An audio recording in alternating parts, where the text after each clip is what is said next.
Rolling. So Pete, one of the big challenges the competitive carriers are facing today is over-the-top providers and creating new revenue streams. Right. How is Network IP helping the rural carriers and competitive carriers, and for that matter, all carriers, Right. create new revenue streams and compete against some of the over-the-top communication services? Well, first off, one of the important things they have is they have a brand today, and they have a relationship with their subscribers or with their consumers. And so looking at the over-the-top guys who are all trying to go that direct and bypass that, Network IP's taken a different approach.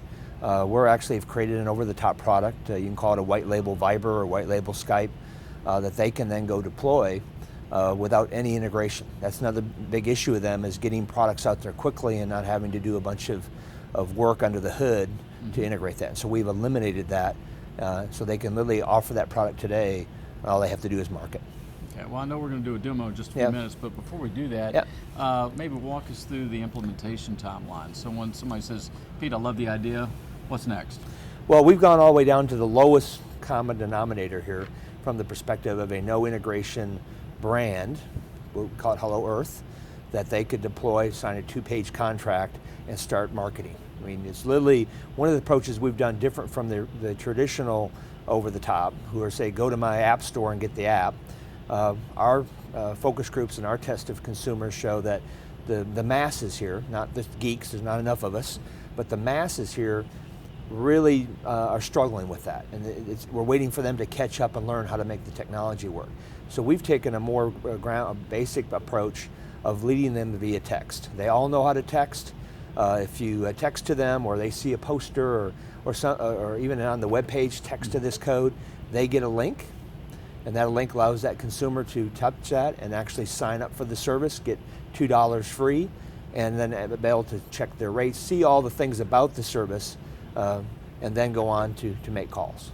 Now, it sounds like, how does that help the regional carrier? Well, the regional carrier the issue is not having to integrate into their billing systems.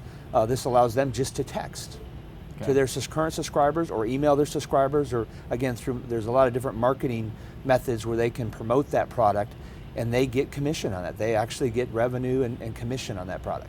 Okay. What kind of questions are you getting from the rural carriers this week? Actually, ones we expected, but things like, okay, well, I've got this, how can the consumer go into one of my stores and add $10 to it? And we have a solution for that as well. And so this whole issue of, and the next one is, how quickly can we get started?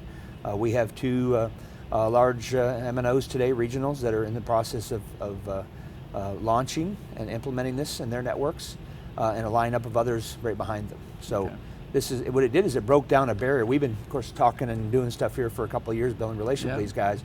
But the thing that's always kept us stopped in the past is that nasty word integration or project, where they have to go do something in their network.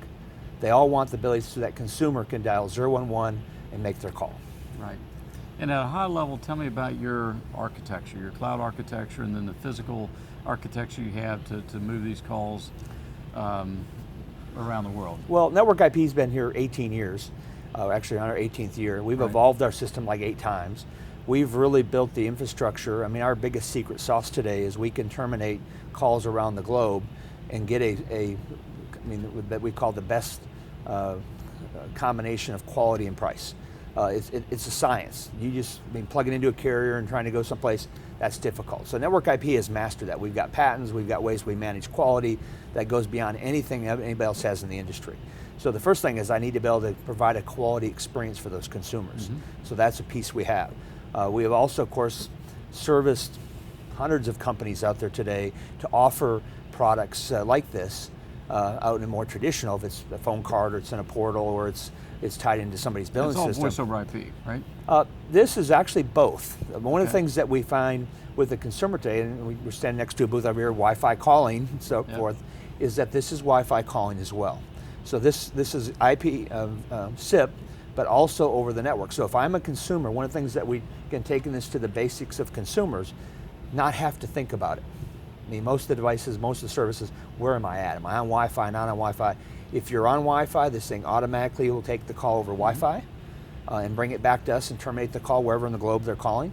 Even if they're in their basement today and they actually call a local domestic number, that works for that as well. Okay. But on top of that is if they're not, they walk outside and they're in their car and they're driving down the street and they're not on Wi-Fi anymore, it'll actually go over their voice network. it'll actually use their voice minute. They still dial 011. Today, the consumers are most sensitive about their data plans today. Voice has become such a commodity that putting down their voice plan is actually better for the consumer and most of the carriers as well than trying to force it on their data plan. Okay, thank you. All right, so before we go